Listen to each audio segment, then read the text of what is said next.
Un terroir, une définition générale, c'est principalement 4 choses. C'est pour le vin, d'abord le cépage, évidemment. Ensuite, ça va être le climat, la climatologie, la météo. Ensuite, ça va être bien entendu le savoir-faire du vigneron. Et puis, en 4e définition, qui pour moi est la plus importante, ça va être effectivement la géologie. C'est-à-dire le terrain, sa mise en place, est-ce que le sol, dans ce qu'il a de spécifique, peut effectivement apporter à la plante. Et donc au final, au vin, bien entendu. Les grands terroirs géologiques de Savoie ont cette particularité qui sont effectivement en montagne. Première particularité, il y a de la pente. Et cette pente, elle est très importante. D'abord pour l'incidence des rayons du soleil sur le coteau. L'énergie ne va pas être dispersée, elle va être vraiment concentrée, important pour la plante. Et puis ensuite, avec cette logique de pente, on va avoir tous les systèmes d'érosion qui vont, le long des pentes, distribuer soit des éboulis calcaires, soit des argiles, soit des cônes de déjection.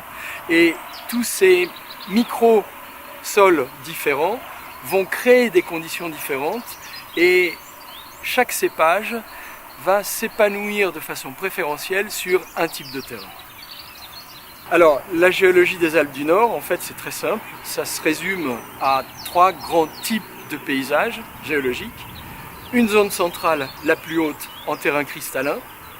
Une zone intermédiaire, les massifs préalpins, qui sont essentiellement en calcaire. Et l'avant-pays molassique, devant les massifs préalpins, qui est en molasse.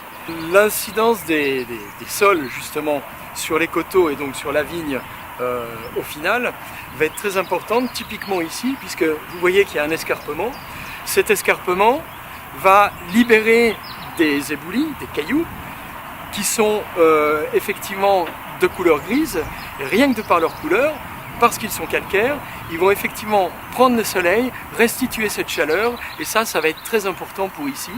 On est sur une parcelle de bergeron, ça va donner justement toute la finesse au bergeron. Si on veut prendre un autre exemple, il y a une autre forme d'érosion qu'on appelle la dissolution, qui va libérer des argiles. Et sur des coteaux qui ont des cailloux, des boulis comme ça, et en plus des argiles, on va trouver préférentiellement de la mondeuse. Pourquoi ? Parce que les rouges ont besoin d'argile pour leur structure, pour se structurer et pour justement libérer les arômes. Et donc, selon que les parcelles ont plus ou moins d'argile, plus ou moins d'éboulis, le viticulteur, lui, le vigneron, va pouvoir mixer les cépages en sachant pertinemment que le cépage en question va s'épanouir plus sur des terrains avec de l'argile ou plus sur des terrains avec un peu moins d'argile et plus de cailloux d'éboulis. Les 3 grands paysages géologiques faits de roches différentes vont effectivement amener des éléments dans le sous-sol qui sont différents et qui donc vont être importants, qui vont se retrouver dans les arômes. Ici, c'est particulièrement important parce qu'on a justement 2 grandes zones qui sont présentes. Le calcaire sur lequel on est et en même temps ce qui a été amené par les glaciers. Et donc finalement, les glaciers, de par la moraine qu'ils ont déposée, viennent enrichir le terrain ici. Et parce que ce terrain est enrichi, il y a non seulement ce qu'on trouve sur place, mais en plus quelque chose qui vient d'ailleurs. Or ça n'est pas le cas de tous les terroirs viticoles français, c'est très spécifique au terroir savoyard. Effectivement, il est très important d'avoir un sol, un sous-sol en très bon état.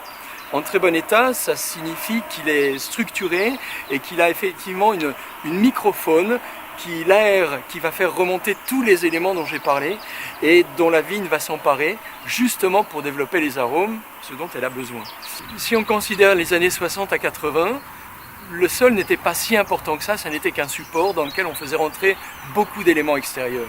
Or, ça a fini par déstructurer les sols, quitte à les faire mourir quelquefois. Donc ça veut dire que dans ces cas-là, on n'a plus les arômes au final pour le vin, et en même temps, un sol en bon état va permettre à la vigne de se défendre naturellement contre les maladies. Donc il s'agit véritablement de tout un ensemble, il n'y a pas le sol et la plante, il y a le sol avec la plante. Et ça, les vignerons maintenant l'ont véritablement bien compris et ils aboutissent à des produits qui sont vraiment de grande qualité en considérant justement cette géologie au départ.